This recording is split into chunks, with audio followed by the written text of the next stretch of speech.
Shëmbëltyra e mbjellësit. Jezusi filloi prapë të mësoj në breg të detit.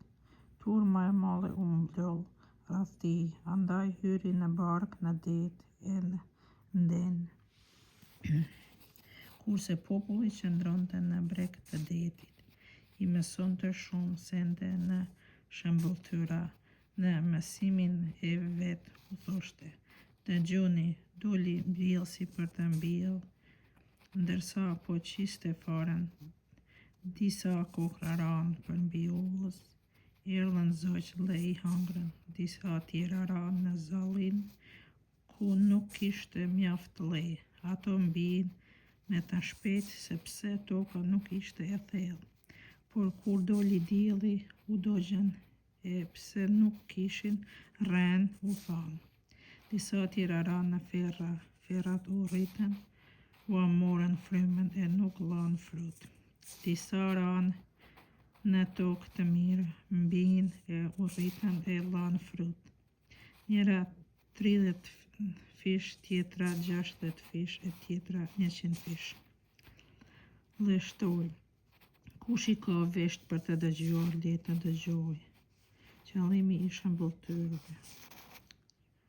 Kur mbeti vetëm ata që e përcjellnin bashkë me të 12-tët, e pyetën për vështrimin e shëmbëltyrave.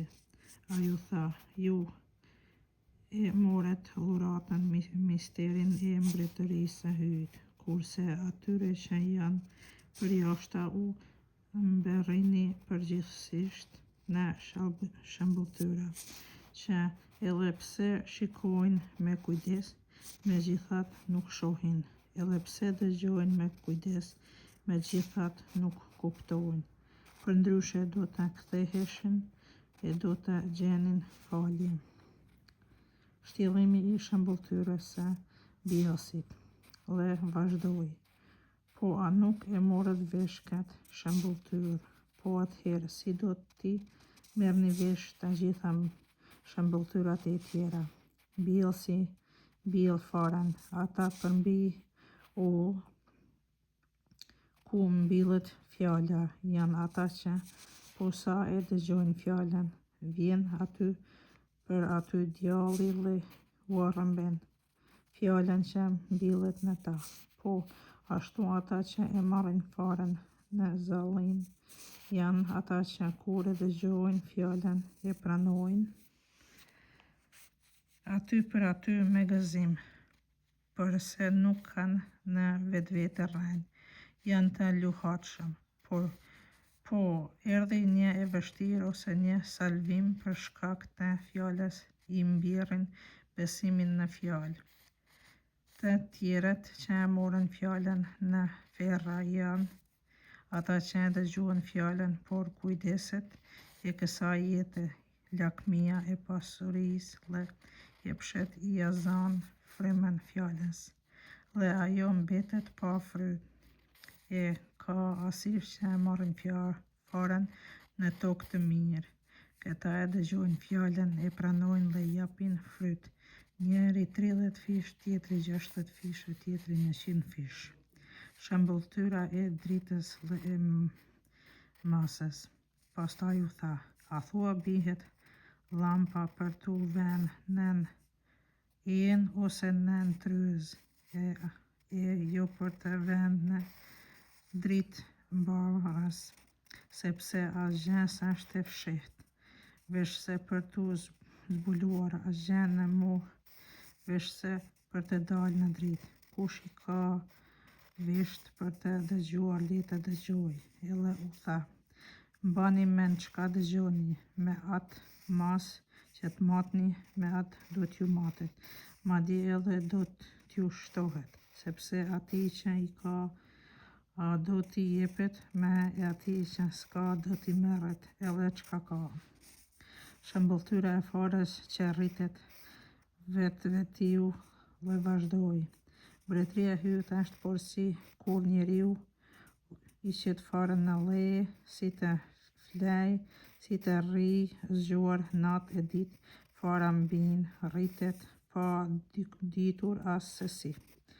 Toka vetiu qetë bimën, me parë kërcëllin, pastaj kallirin e në fund kalliri plot kokra. E posa fryti ti përpiqet I ve drapnin sepse është koha e korrjes. Shëmbulltyra e fare së sinapit. Dhe thoshte, me çka ta krahasojmë mbretërinë e hyjit, ose me çfarë krahasimi ta paraqesim. Ajo I përgjigjet kokrës së sinapit që është me vogla ndër farat kur qitet në le, por kur mbillet rritet e bëhet me e madhe se të gjithë perimet lëshon deg të mëlla aq sa zogjt e malit banojnë nën hijen e saj. Përdorimi I shëmbulltyrave. Me shumë shëmbulltyra si këto ua shpallën fjalën ashtu si ishin në Zotët ta kuptojnë, por pa shëmbulltyra atyre nuk u fliste asgjë, kurse nxehtësve ua shtjellonte veçmas të gjitha. Fashitja e detit. Po atë ditë kur u erdh, u tha nxehtësve të kalojnë Matean. Ata u nisën populli kurse Jezusi e morën ashtu siç ishte në lundër. E përcjellnin edhe lundra tjera, ndërkaq u çua një stuhi e madhe, valët e detit u tërbuan aq sa hilleshin brenda e gati e mbushën me ujë. Jezusi në popë flinte nën kresë e zgjuan dhe I than, Mësues, a nuk je në kujdes që po mbytemi? Ai u zgjua, I urdhëroi erës dhe I tha detit, qetësohu, shuaj. Era pushoi e u bë fash e madhe. Atëherë u tha, pse jeni frikacak? Po, ende nuk besoni. Ata I kapi frika e madhe dhe I thoshin njëri tjetrit, vallë, kush është ky që po I nënshtrohen edhe era dhe deti? Shërimi I të dy djalosit nga Geraza. Arritën Matan të detit në krahinën e Gerazënve. Posa Jezusi doli prej lundrës menjëherë, nga varrezat I dolin përpara një njeri që kishte djalin në trup. Ky banonte në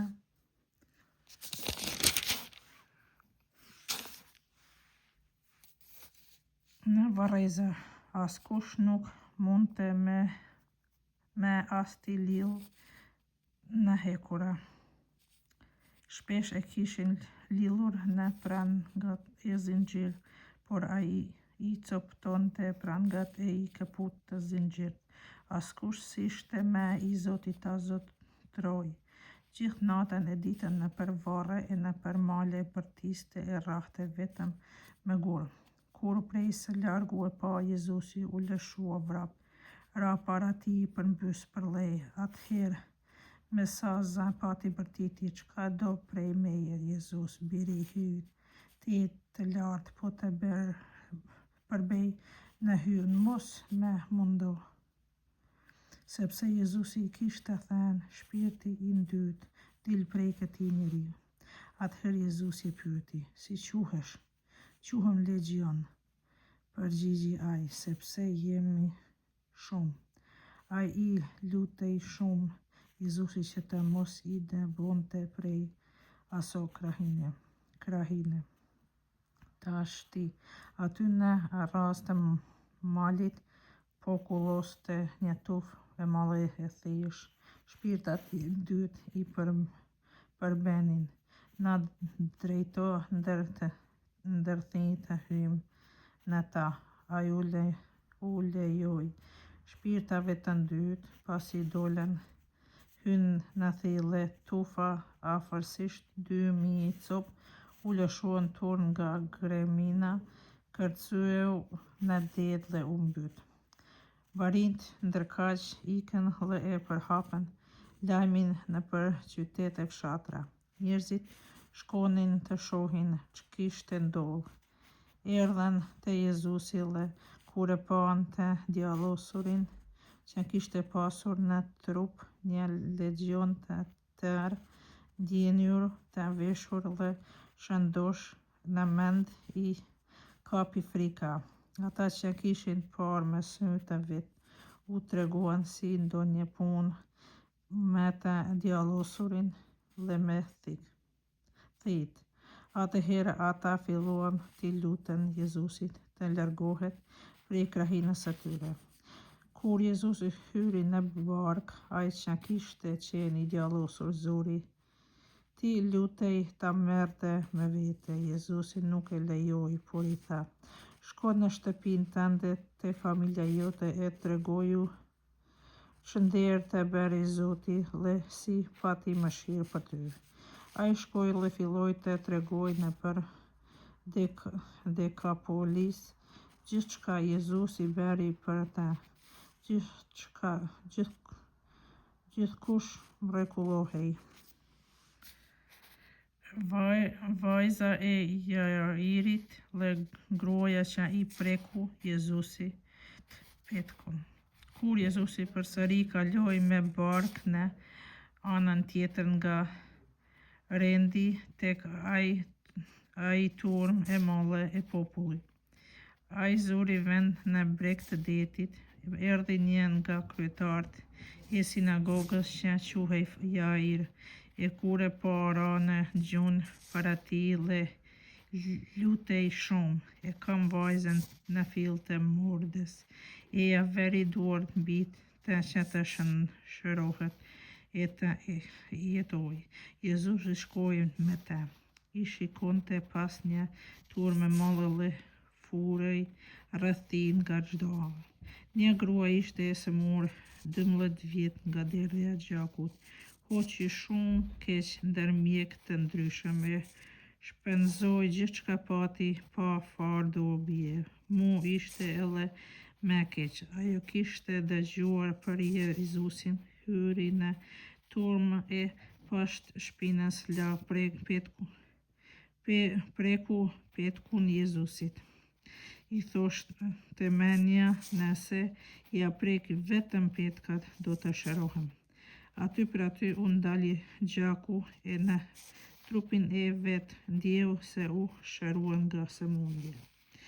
Jezusi për një herë e ndjeu në vete fuqinë që shërbeu prej tij, e solli në midis të turmës e tha: "Kush mi preku petkat?"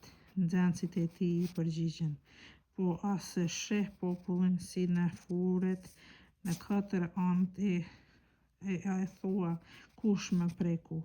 Ai I rrethoi me sy për të parë atë që e kishte prekur. Gruaja plot frikë e tmerr, sepse e dinte se ç'i ngjau, u ofrua ra me fytyrë për atij dhe tregoi tërë të vërtetën. Ai I tha: "Bi, feja jote të shpëtoi, shko në paqe dhe I e shëruar nga sëmundja jote."